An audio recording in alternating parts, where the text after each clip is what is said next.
नमस्ते दोस्तों, मैं शीतल महाजन आप सबका स्वागत करती हूँ। आज मैं आपको ध्यान के बारे में कुछ बताना चाहती हूँ। दोस्तों, आप सभी लोग भगवत गीता के बारे में तो जानते ही हैं। भगवत गीता में भी श्री कृष्ण ने अर्जुन से कहा है कि तुम योगी बनो। भगवत गीता में श्री कृष्ण का सभी मानव जाति को एक ही संदेश है कि अगर आपको दुख से बाहर आना है तो हमें योगी बनना चाहिए। लेकिन हम योगी कैसे बनेंगे? योगी बनने के लिए हमें ध्यान करना चाहिए। ध्यान करेंगे तो हम सब उसी समय योगी बनेंगे। सभी प्रश्नों का उत्तर ध्यान है दोस्तों। सभी समस्याओं का समाधान ध्यान है।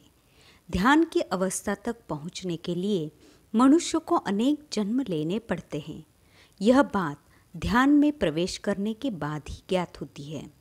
वैसे तो ध्यान करने के बहुत सारे तरीके हैं, लेकिन सबसे आसान तरीका है आनापानसति ध्यान। यह ध्यान हमें गौतम बुद्ध ने दिया हुआ है। अनेक प्रकार के कष्टों को सहते हुए आखिर में व्यक्ति आनापानसति ध्यान करता है। आनापानसति ध्यान यानी सांसों के ऊपर ध्यान देना है। ध्यान के 3 चरण होते हैं दोस्तों। पहला चरण है आनापानसति। आन का मतलब है उच्छ्वास, सांस को अंदर लेना। अपान का मतलब है निश्वास, सांस को बाहर छोड़ना। और सति का मतलब है दोनों के साथ जुड़े रहना, एक हो जाना। जब हम अपनी स्वाभाविक सांसों के साथ एक हो जाते हैं तो मन विचार शून्य हो जाता है और विश्व ऊर्जा हमारे शरीर में प्रवेश करती है। इसे ही आनापानसति ध्यान कहते हैं। ध्यान का दूसरा चरण है कायानुपसना।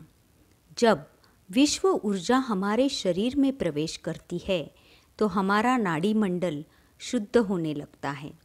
ऊर्जा के प्रभाव से हमारे शरीर के अंदर अनेक संवेदनाएं होती हैं, जैसे कि ऊर्जा की तरंगों को अनुभव करना, गरम ठंडा महसूस होना, शरीर में कंपन या शरीर के अंगों में हलचल होना एवं शरीर का घूमना आदि इस स्थिति को कायानुपसना कहते हैं।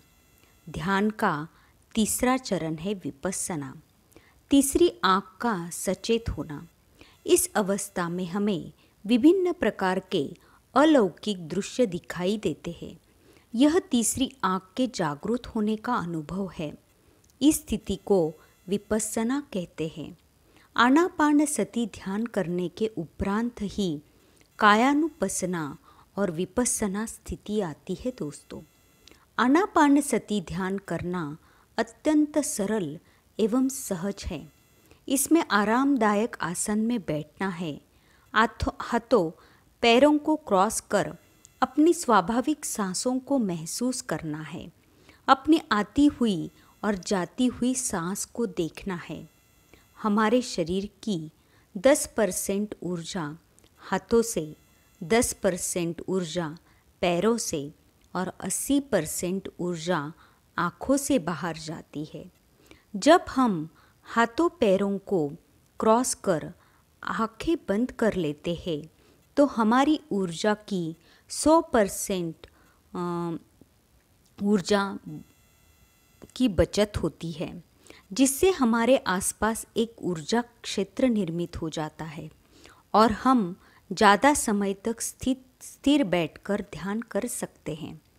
प्रत्येक व्यक्ति को अपनी उम्र के हिसाब से उतने मिनट प्रतिदिन ध्यान करना चाहिए। यदि किसी की उम्र 10 साल है तो उसे 10 मिनट तक ध्यान करना चाहिए। यदि किसी की उम्र 50 साल है तो उसे 50 मिनट तक ध्यान करना चाहिए। दोस्तों, ध्यान का अर्थ है खुद के साथ मिलकर रहना। ध्यान में हम खुद के साथ एक हो जाते हैं। बिना ध्यान के हम विभाजित होकर जीते हैं। ध्यान नहीं है तो आत्मा, शरीर, बुद्धि और मन अलग अलग दिशाओं में चलते हैं। ध्यान में जब इन सब का मिलन हो जाता है तो विभिन्न दिशाओं में बिखरी हुई ऊर्जा और खंडित भाग सब एक हो जाते हैं। शरीर, मन, बुद्धि और आत्मा का मिलन ही ध्यान है दोस्तों।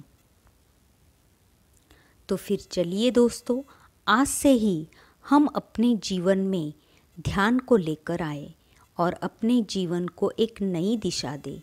इसी समझ के साथ मैं शीतल महाजन आपसे विदा लेती हूँ। धन्यवाद।